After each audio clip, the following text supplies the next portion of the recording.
Hi everybody, how are we all doing? I hope we all are doing well. So let me know in the comment section how are we all doing. Okay, so let's begin with the session. In the previous class, we have discussed about autotrophic nutrition. We also gave the definition for autotrophic nutrition, heterotrophic nutrition, then photosynthesis, the definition for photosynthesis as well.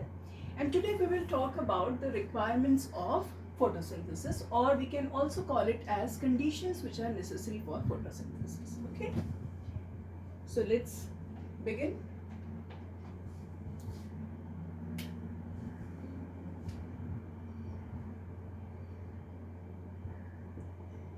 Conditions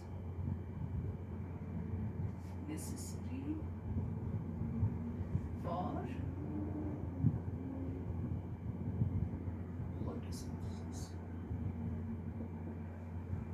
So as I said that the foremost requirement is that the sunlight is required for photosynthesis. Yes. So the first is presence of light. And where does it get from?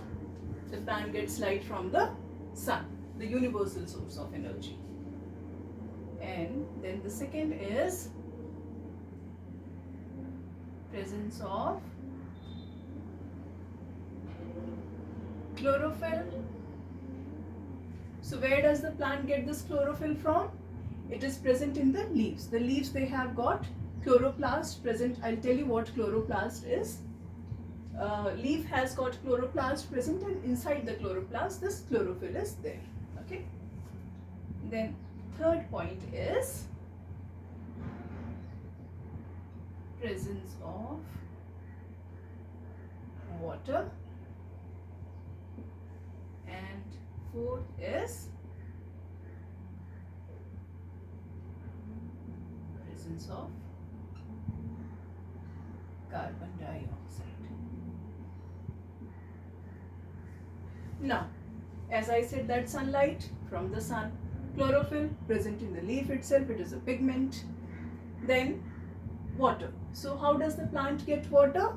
It gets it from the soil, along with like all the nutrients and water. They are all together absorbed by the roots. So root, they have got root hair present. In my previous video also I talked about root hair.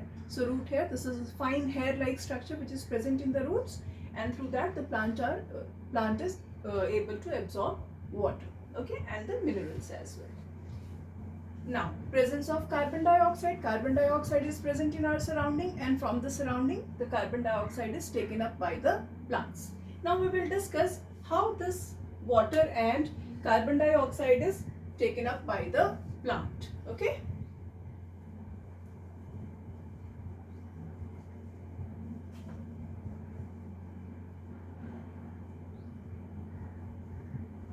So, as I said that carbon dioxide is present in the surrounding, right?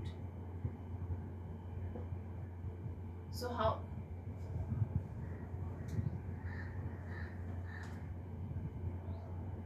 how is it taken up? How the carbon dioxide is taken up by the plant? So in the plant, under the leaf surface, there are tiny pores present, which are called as stomata. This is the structure for the stomata.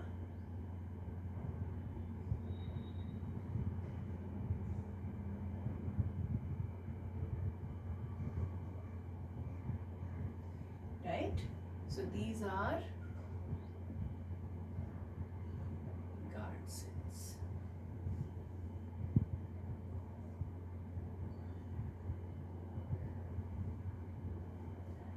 The small structure that you see, this is chloroplast. Again, I am telling that I'll discuss about this chloroplast later. And this is the stomatal pore. Stomatal pore. Okay. Now, we see that this pore is bit, open. So this is called as, this is the structure for open stomata. And this open stomata is during the daytime. Okay. Now I'll tell more about this open stomata, why the stomata opens up during the daytime. See, what happens is that these guard cells which are present here, this one, yes, these guard cells, when water is absorbed by the plants, these guard cells, they swell up, right? So as they swell up, what happens that this stomata, the stomatal pore opens. This stomatal pore that we see here, this stomatal pore opens, and through this we see, that plants also, they give out water vapor, right? So whatever water is absorbed by the plant, whatever is needed, utilized by the plant, that is utilized. But apart from that, that water goes back into the surrounding in the form of water vapors. So that process, is called as transpiration. So this stomata, it also helps in the process of transpiration. I'll give here stomata helps in transpiration. Now what is transpiration?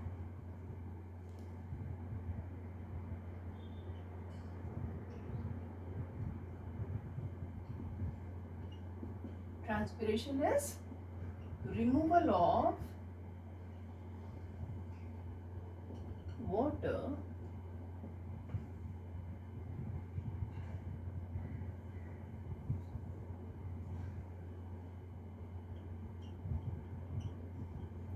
through the tiny pores of leaf called as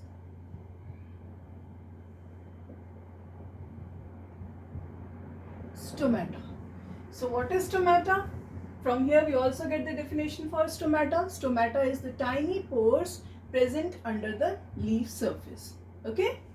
So two things we got to know here. One is the stomata and second is the transpiration and the guard cells. I'll talk about the chloroplast. Now after this,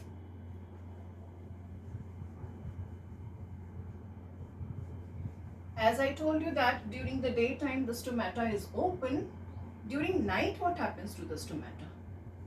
These guard cells that, we saw the guard cells like this.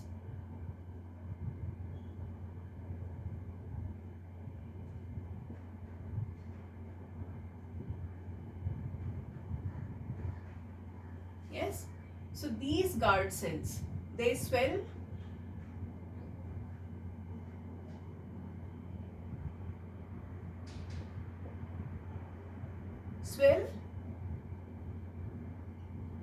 by water. Yes. Now, when the water is removed out of it, right? When the water is removed out of it, then what happens? These guard cells, they become flaccid, and the stomatal, this pore, this opening that we saw is now closed. So these are the guard cells, and the stomatal pore that we see open here is now closed. So this is the structure for closed stomata, and this closed stomata is during night time. Okay. So when the guard cells, they are swollen up, these are called as turgidity or turgid guard cells.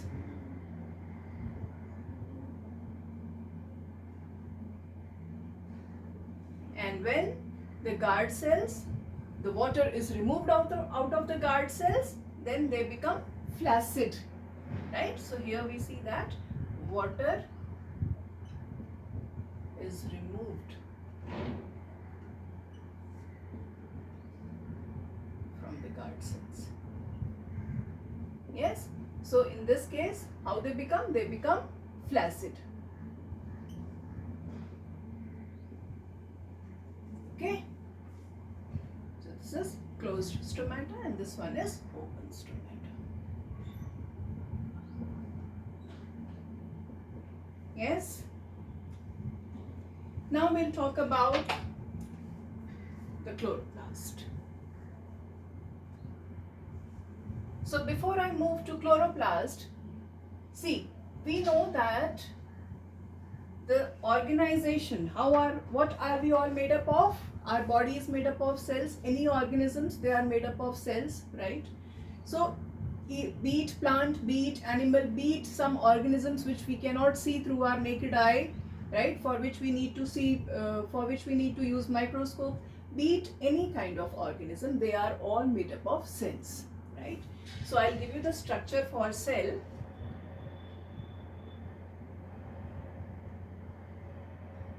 Yes.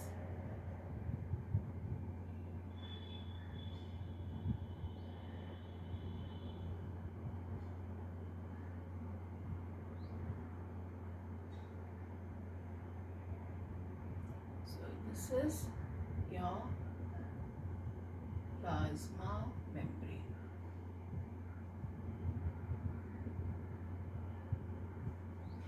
This is the nucleus, and inside there are certain other organelles. What are organelles? Organelles are the part of the cell, right? So one such organelle is, I'll write here, one such organelle is chloroplast.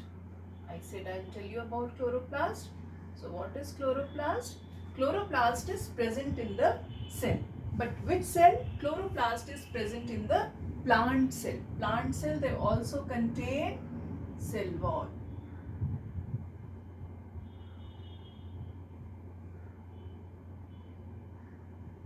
Okay, so this is the cell wall. Yes.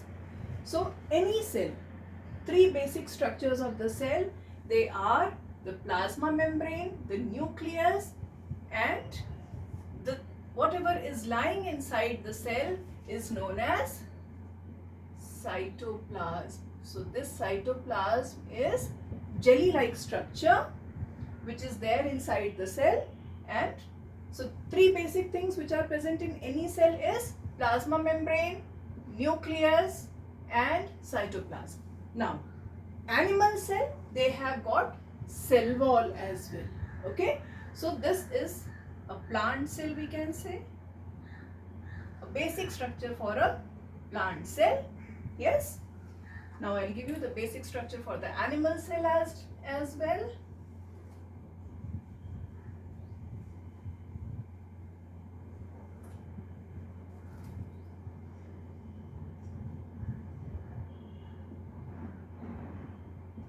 So all these, whatever is lying inside the cell is the cytoplasm. This is the plasma membrane.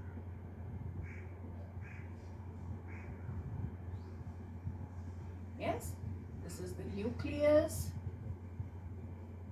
and this is the cytoplasm. So this is what? This is the structure for animal cell. Okay. And as I said that inside the cell there are certain other organelles. So one of the organelle is the chloroplast, right? And in that chloroplast,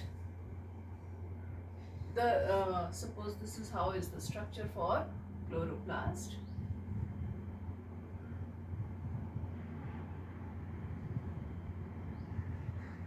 This you will study when you will go to higher classes. So in this chloroplast only chlorophyll is present, right? This part that we see here, in this only the chlorophyll is present. Alright, so this is the structure for, a rough structure for chloroplast. Fine, so I hope we all understood about the cell. And how the plants take in carbon dioxide. Yes.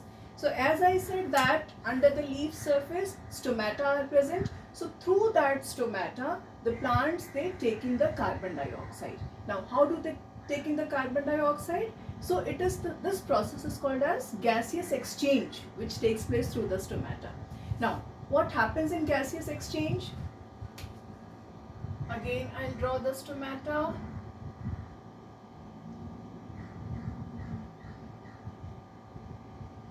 Yes.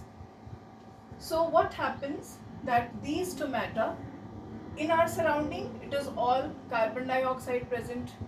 Yes. So through these pores this carbon dioxide goes into the leaf. Okay. Now plants they have prepared oxygen. I told you about the word equation and the chemical equation for photosynthesis. So one of the product of photosynthesis is oxygen. So whatever oxygen is present in the leaf that comes out. Okay, that comes into the surrounding. Got it? So this is called as gaseous exchange. Now through the process of diffusion, diffusion is the name of the process through which this gaseous exchange takes place. So how does this happen? Diffusion, we know that when we light an incense stick in one corner of the room, then what happens that the smell reaches to the other corner of the room as well. Yes. So how does it reach? See, suppose this is your room, right? So here we have lighted an incense stick, and then what happens? The smell it starts spreading. So initially when we'll walk inside the room, here at this place we'll find that the smell is more.